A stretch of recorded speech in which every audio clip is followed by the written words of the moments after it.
जरा सोचिए, आपने अपने बच्चे की खांसी रोकने के लिए जो सिरप उसे दी है वो वही जहर बन जाए जो उसकी सांसें हमेशा के लिए रोक दे। तो ये कोई अफवाह नहीं है, ये एक सच्चाई है जिसने भारत की दवा इंडस्ट्री की नींव को हिला कर रख दिया है।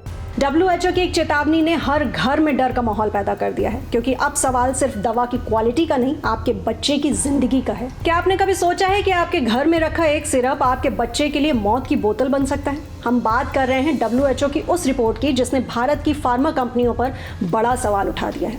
WHO ने भारत में बनी 3 कफ सिरप पर गंभीर वैश्विक चेतावनी जारी की है। नंबर 1 पर है श्रीसन फार्मास्यूटिकल्स का कोल्ड्रिफ्ट प्लस। नंबर 2 पर है रेडनेक्स फार्मास्यूटिकल्स का Respifresh TR cough syrup. Number 3 पर है शेप फार्मास्यूटिकल्स का रियल लाइफ कफ सिरप। तो WHO के मुताबिक ये सिरप सीरियस रिस्क हैं और इनसे जानलेवा बीमारी हो सकती है। अगर इनमें से कोई भी सिरप आपके घर में है तो उसे अभी के अभी घर के बाहर फेंक दें। अब सुनिए वो कहानी जिसने इस चेतावनी को जन्म दिया। तो मध्य प्रदेश में 5 साल से कम उम्र के 25 बच्चों की मौत और वजह वही कोल्ड्रिफ्ट कफ सिरप जिसका अभी मैंने नाम लिया। जांच में सामने आया सिरप में मिला डाइथिलिन ग्लाइकॉल यानी DEG, जो तय सीमा से 500 गुना ज्यादा था। सोचिए, 500 गुना ज्यादा जहर। क्या ये गलती थी या फिर सीधी सीधी लापरवाही का अपराध? तो आखिर ये DEG और EG हैं क्या? दरअसल ये इंडस्ट्रियल केमिकल्स हैं जिनका इस्तेमाल होना चाहिए ब्रेक फ्लूइड, इंक और पेंट्स में, ना कि बच्चों की दवाओं में। कुछ कंपनियां पैसे बचाने के लिए इन्हें प्रोपलाइन ग्लाइकॉल के सस्ते ऑप्शन के तौर पर इस्तेमाल करती हैं ताकि सिरप पतला दिखे और मुनाफा मोटा हो।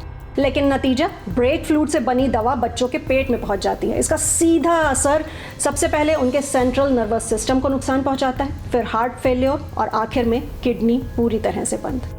तमिलनाडु ड्रग्स कंट्रोल डिपार्टमेंट ने कार्रवाई की, श्रीसन फार्मा का लाइसेंस रद्द कर दिया, कंपनी बंद, मालिक रंगनाथन गोविंदन गिरफ्तार हुए।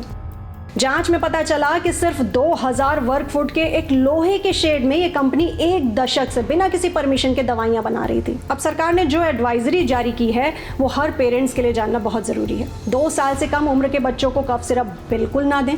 5 साल से कम उम्र वाले बच्चों को सिर्फ डॉक्टर की सलाह के बाद कफ सिरप दें। भारत आज दुनिया का बड़ा दवा निर्यातक है, लेकिन WHO की ये चेतावनी हमें याद दिलाती है कि दवा बनाना आसान है, पर उसे सुरक्षित बनाना एक बड़ी जिम्मेदारी है। अब वक्त है सवाल पूछने का, कब तक बच्चों की जिंदगी के साथ लापरवाही का कारोबार यूं ही चलता रहेगा?